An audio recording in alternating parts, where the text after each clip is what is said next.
Hello, and welcome to the Tuning In podcast. I'm Dana Evans, your inner voice and emotional support coach. In this podcast, we explore the deep wisdom that lives in our bodies, emotions, and inner voice. Together, we'll shed the layers that no longer serve us, creating space to tap into the flow of life and experience true ease. So, are you ready to join me? Let's dive in.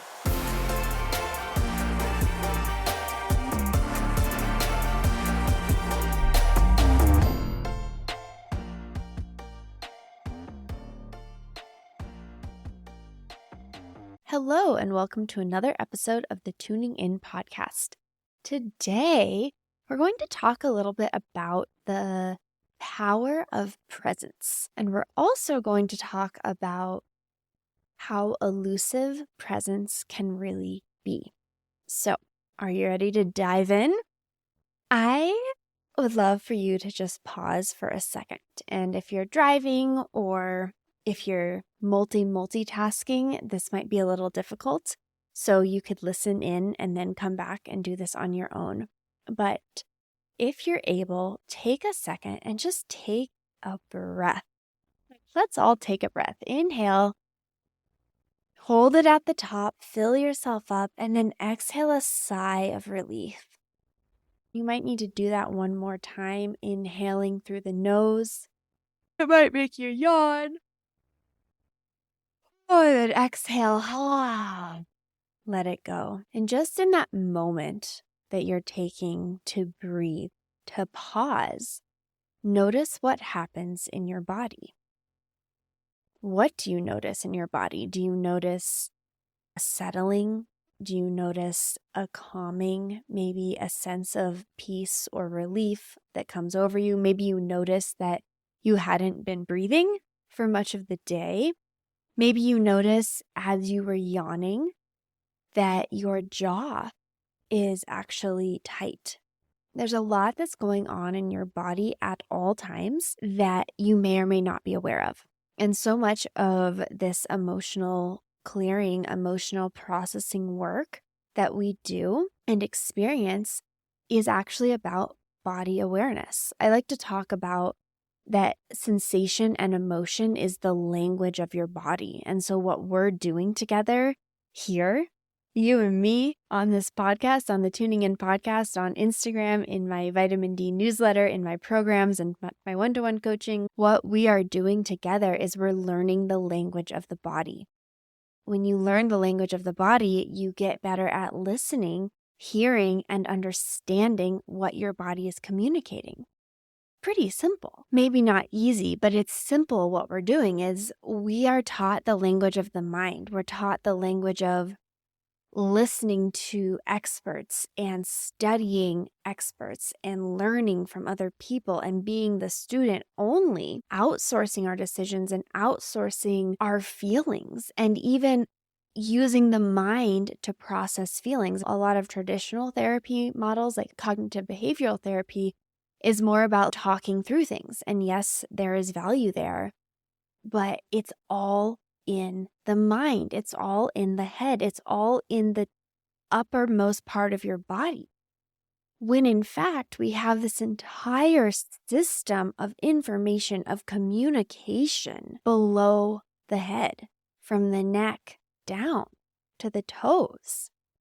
That is an entire messaging system that is so valuable to learn to listen to, learn the language of, to speak to hear and to understand on a different level.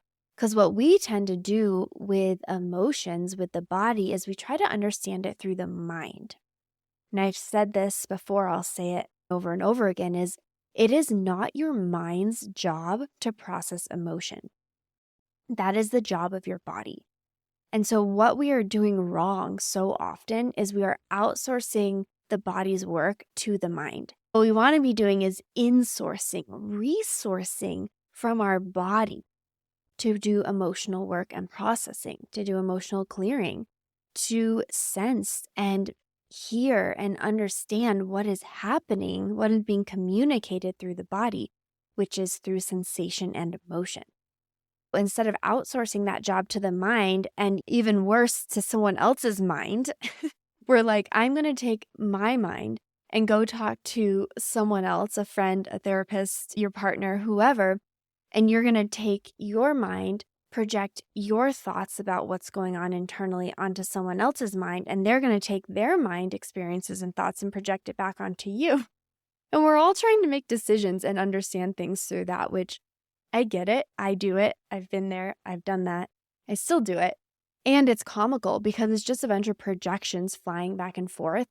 And it's from mind to mind. It's mind analyzing mind instead of mind stepping aside so that we can let the body speak up and share. And this is where the power of presence comes in. One of the more challenging aspects of emotional processing is we have to do it in the present moment. So just it's not your mind's job to do the work. It is also not work that can be done in the past or in the future.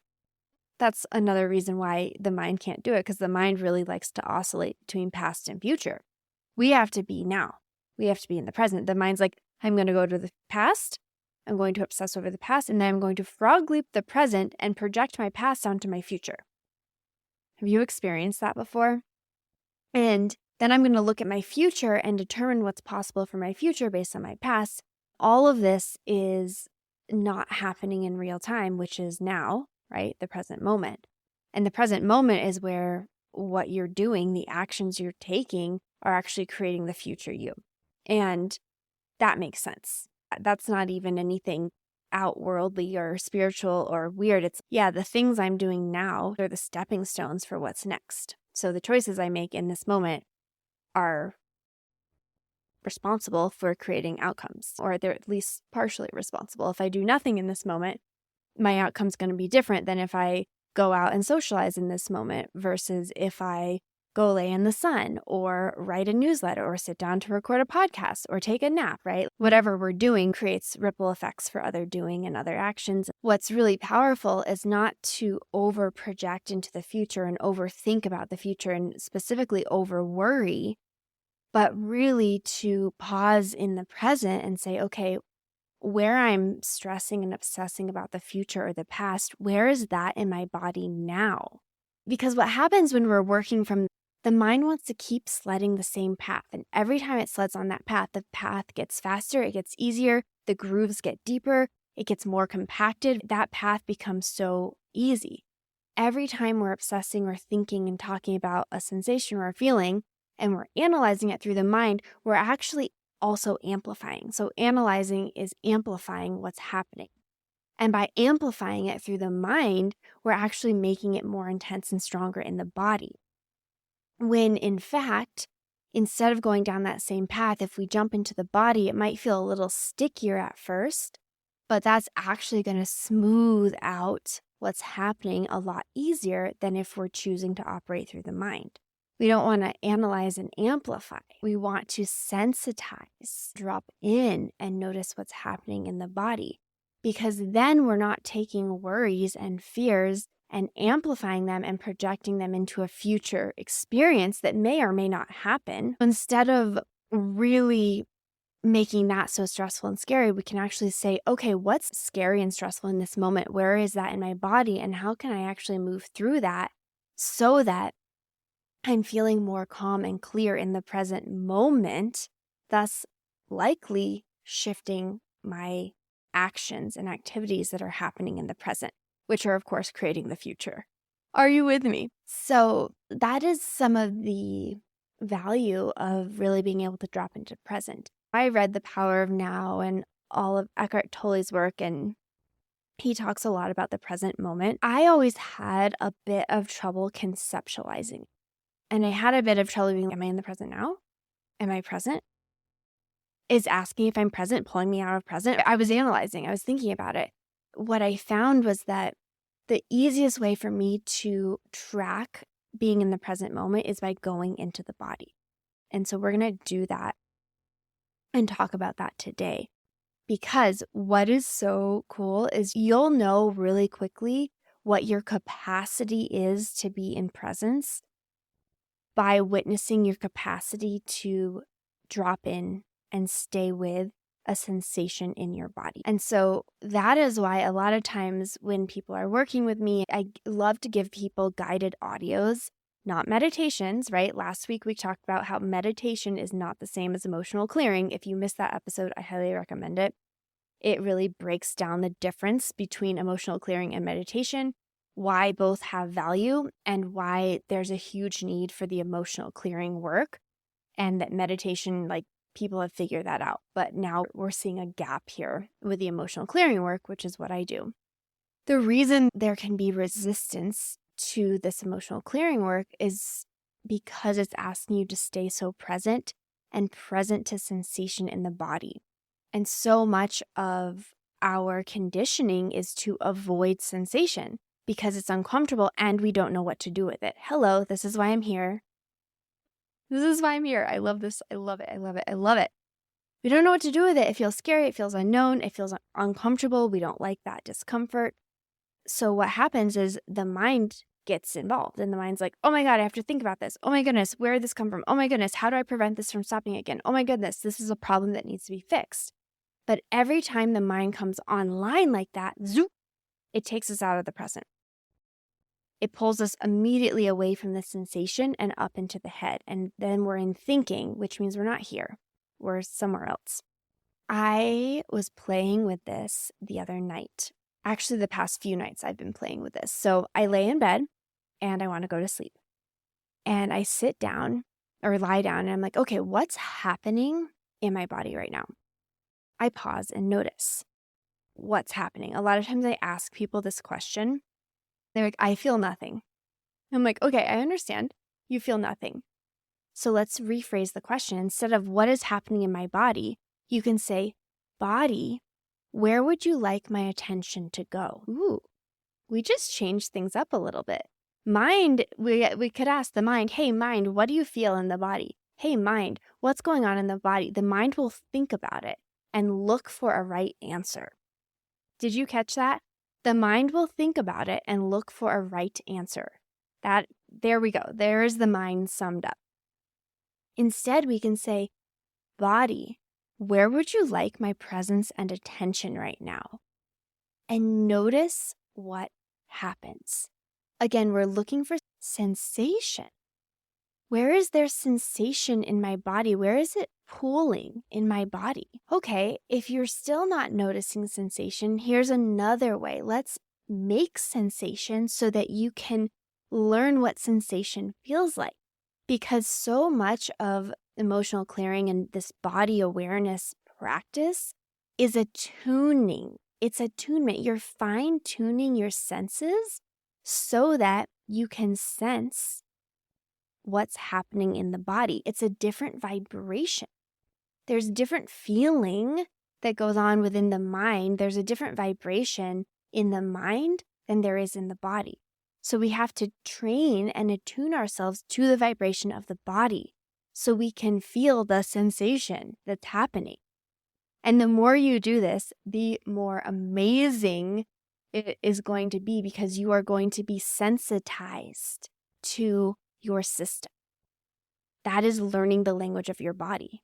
You're going to be able to listen in a different way, hear, feel, taste, smell, pick up cues in a different way, not only from your body, mind you, but as you sensitize to your own system, you'll also be sensitized to others and you'll be able to pick up on, what's happening in their systems as well. It's really powerful. So do this with me. Even if you do sense in your body, we're going to do this a little further. Take your hands and if you can, either rub them together or rub them against your leg and do it fast. So I'm rubbing them together. Rub, rub, rub, rub, rub. Create some heat. You can feel the heat, right? So you're creating the heat. You're creating warmth. You're creating sensation. Keep rubbing and then pause. Close your eyes. Turn your palms face up. Now, what do you sense? Exhale. What do you sense?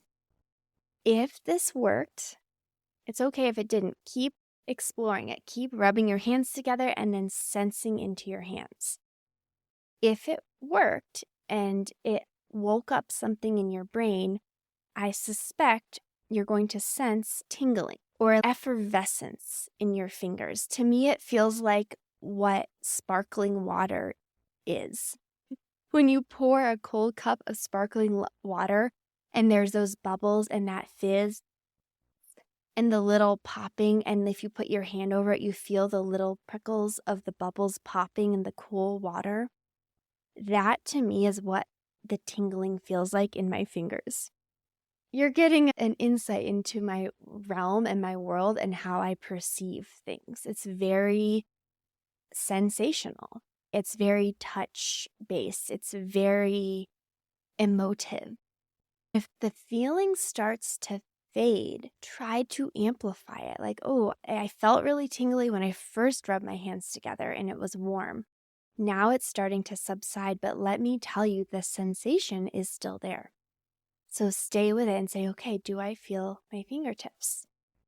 Notice, because here's the thing, the mind's going to exit, because this is really intense for the mind to be this present. So I'm going to give you a few seconds. We're here on the podcast. Don't worry, I'm not going anywhere.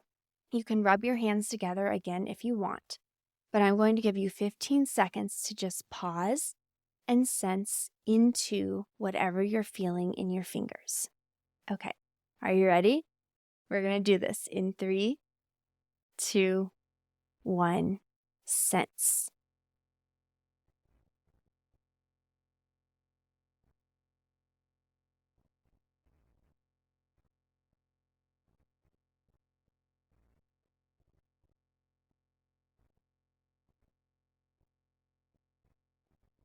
Okay, that was 15 seconds. Were you able to stay with that in your fingertips? And if not, that's fine. You notice that. But as you build this practice, you can do it in bed at night. I get in bed and I lie down and I close my eyes and I ask my body, where would you like my presence and attention? And at first, I like to go to my fingertips because it reminds me what sensation feels like in my body. You can even take it from the fingertips and try to pull that sensation down into your palms. I like to call this Iron Man palms. Iron Man has that light in the center of his palm, the beam. It goes boom. I don't know what it does, but it beams.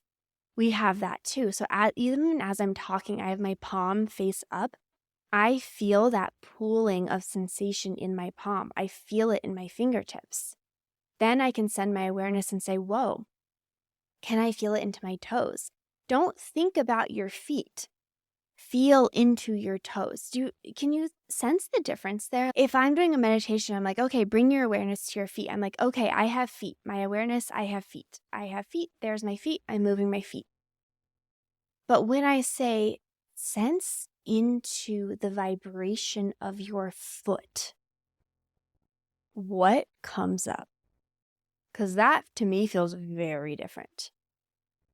Maybe the feet are too far away to sense right now. So maybe you can sense into, try this one with me.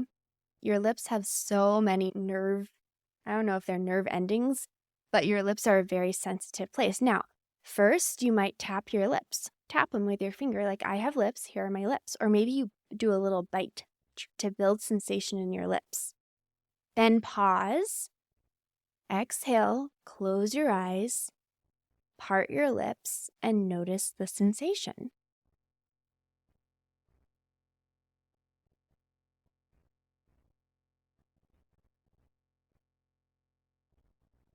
Maybe you can drag that sensation into your mouth. Maybe you sense your teeth. As I was lying in bed practicing this last night, I felt my teeth. I was like, whoa. I don't know if I've ever felt my teeth before, except when I have a sensitive tooth, which is a dentistry issue. I was like, I could feel my teeth. What I also notice when I do this, especially before bed, is there is this oscillation. It's okay, be present. And then my mind starts thinking literally. Last night, my mind was like, oh, we should talk about this on the podcast. How would we talk about this on the podcast? So literally practicing presence and body awareness, and then my mind exits. I am even still partially aware of my body, but my mind exits and is thinking. This is totally fine. It's not a problem. It's not bad. But it is so amazing to witness how much the mind wants to exit this awareness. It's like, whoa, this is a lot of sensation. We don't know what to do with this. Exit. Let me think about it. Let me think about it. Right? The mind is going to think about it. It's going to analyze. It's going to plot and plan. All great things. We love the mind for that. But we want to be in when we're doing this sensing. And it's just building the capacity for your mind to be aware and to listen to the body. There is value there. We don't need the mind to do anything with it. We just want it to be here with us. So when we're doing the emotional clearing processes that I have, the reason I love to create these audios for clients is because it takes a lot more discipline and training. I guess it's training, maybe not discipline, but it's more capacity training for the mind to be able to tolerate that amount of presence, to do it on your own, like I've been doing in bed. It's, whoa, the mind just is really fighting being here with me. And when you have an emotional clearing audio, again, this is not the same as a meditation, but it serves a similar purpose. Is when you have the audio, it gives the mind something to follow. So it gives the mind direction, like I'm doing with you here on this podcast. I'm saying, hey, here's the direction to the mind. Here's the direction and the inquiry from the body. And it really helps direct the mind's attention inward. So that's why I love the clearings. I mentioned last week that I have the clearing dense energy audio. I highly recommend that. I love that one. They're not full of music, by the way. And it's not crashing waves or music. This is very much like me guiding.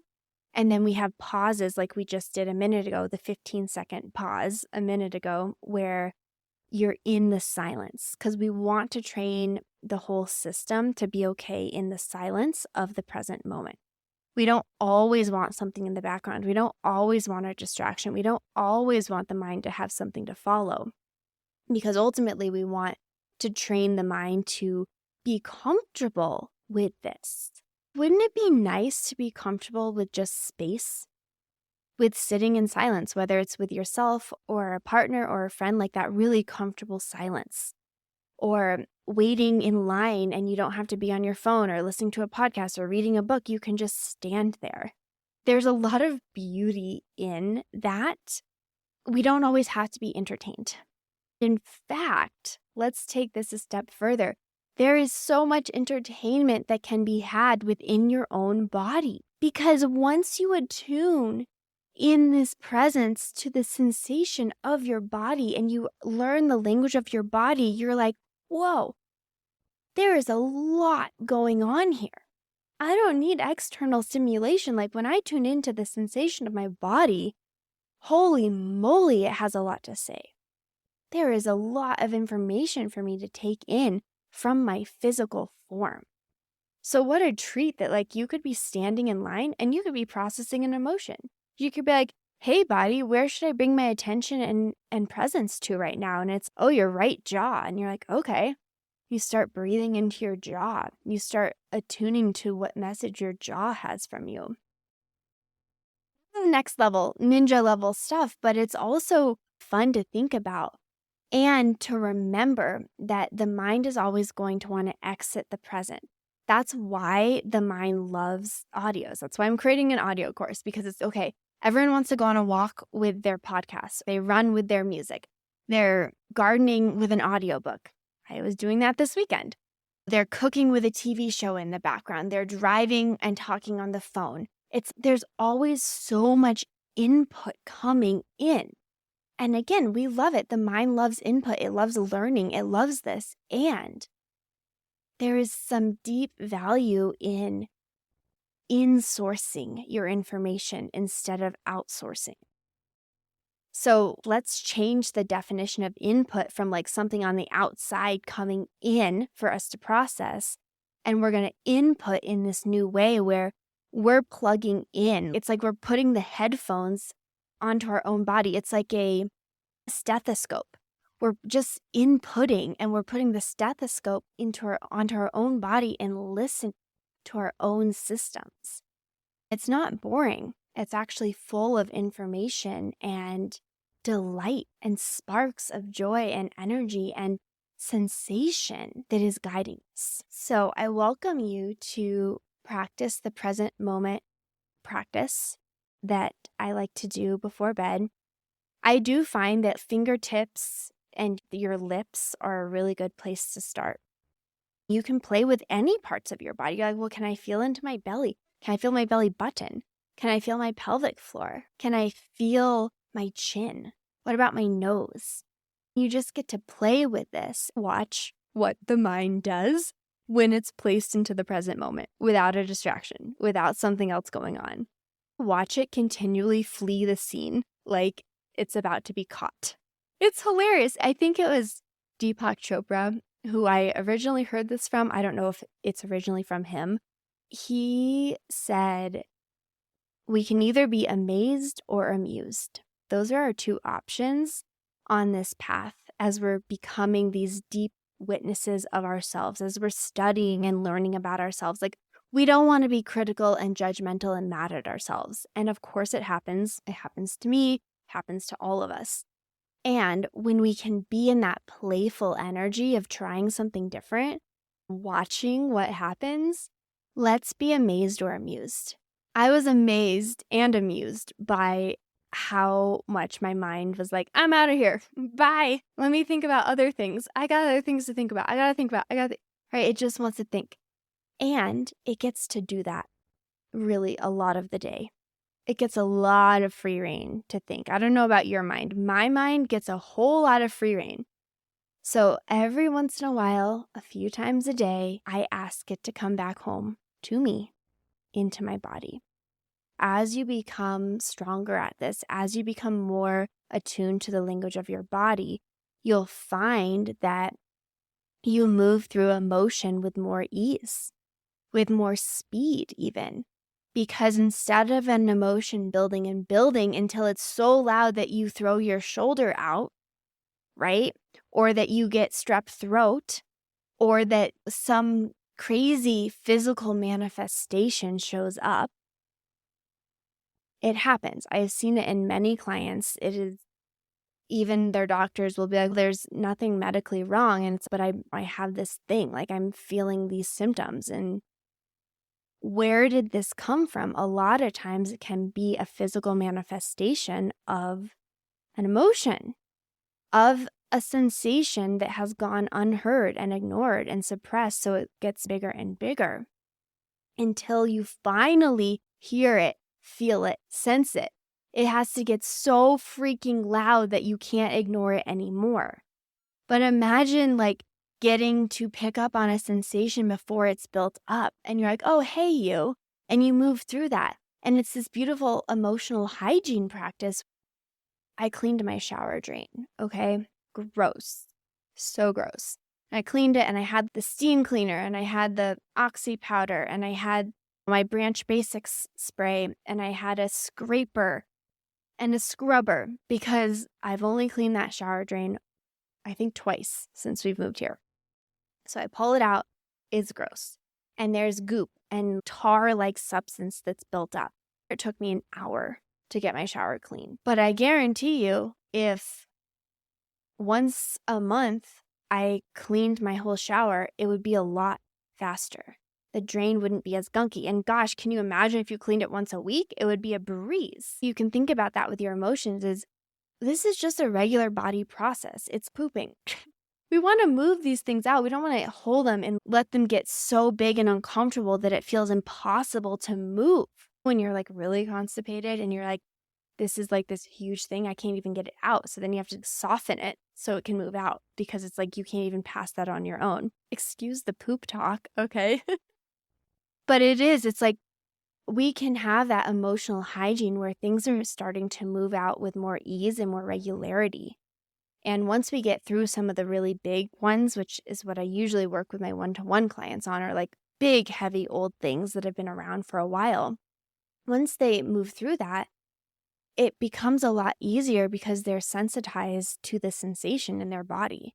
So things start to flow with more ease, and it doesn't become this big scary thing that they have to address. It's check the box. Okay, done. It's like brushing my teeth. I do it and it's done. But if you don't brush your teeth for a year, 10 years, I talked to my dentist about this. They're like, we get some really bad teeth in here and they never floss and they never brush their teeth and it's full of plaque and they're stained and they have to take out all the heavy hitter tools and it sucks. And then guess what? This person hates going to the dentist. I can give you analogy after analogy of why this matters. And this is an untapped area that we're now getting to step into. The portal through this, the portal to this is through your presence. And so building your capacity to hold yourself and be in full body awareness in the present moment is going to actually make the emotional clearing process easier. With that, what a fun episode. I'm so excited about this. Thank you, as always, for tuning in. If this would resonate with anyone, please share it. I love the sharing. If you have any questions for me or want me to clarify or follow up or do a separate episode about anything, click the link in the show notes called Text This Episode, and you can send me a text message. How cool is that? And if you're interested in the audio program, that is coming out at an indeterminate time, but is in the works right now. You can go to alignful.com/audio, and we have the waitlist page for that.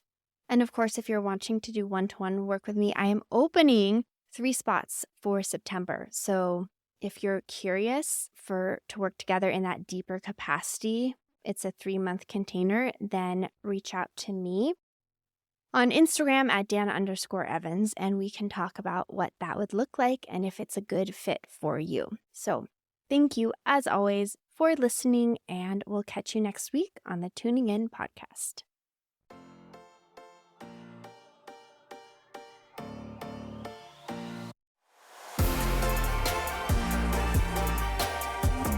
Thank you for joining me in another episode of the Tuning In podcast. If you loved this episode, please rate and review it or share it with a friend.